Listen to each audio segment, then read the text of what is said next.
이 보험사의 자살보험금 논란이 결국 해를 넘겨 내년에도 지속될 전망입니다.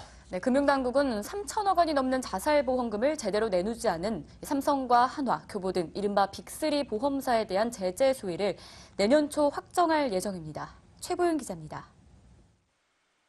자살보험금을 둔 지루한 공방이 내년에도 지속될 전망입니다. 삼성과 한화, 교보 등 이른바 빅3 생명보험사는 조금 뒤인 오후 6시까지 금융감독원에 약관과 달리 자살보험금을 제대로 내주지 않은 것에 대한 소명 자료를 내야 합니다.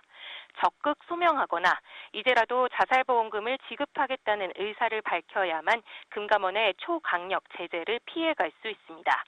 지금까지 분위기로는 3사 중 교보생명이 일부 입장 변화를 내놓을 수 있을 것으로 보입니다.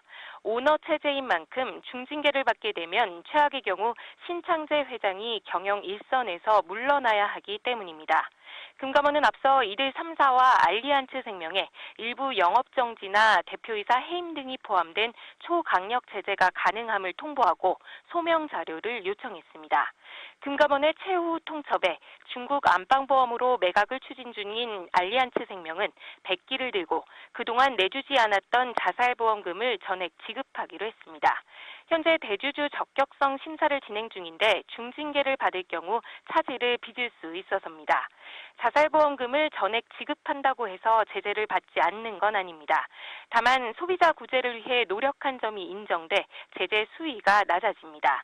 금감원은 앞서 뒤늦게라도 자살보험금 전액 지급을 결정한 중소형 보험사들에게는 경징계 처분을 내린 바 있습니다. 경징계든 중징계든 빅3에 대한 최종 제재는 내년 초 결정될 예정입니다. 금감원은 이들의 소명 자료나 지급 계획 등을 받아 검토한 뒤 내년 초 제재심의위원회를 열고 제재 수위를 확정해 금융위원회에 넘길 계획입니다.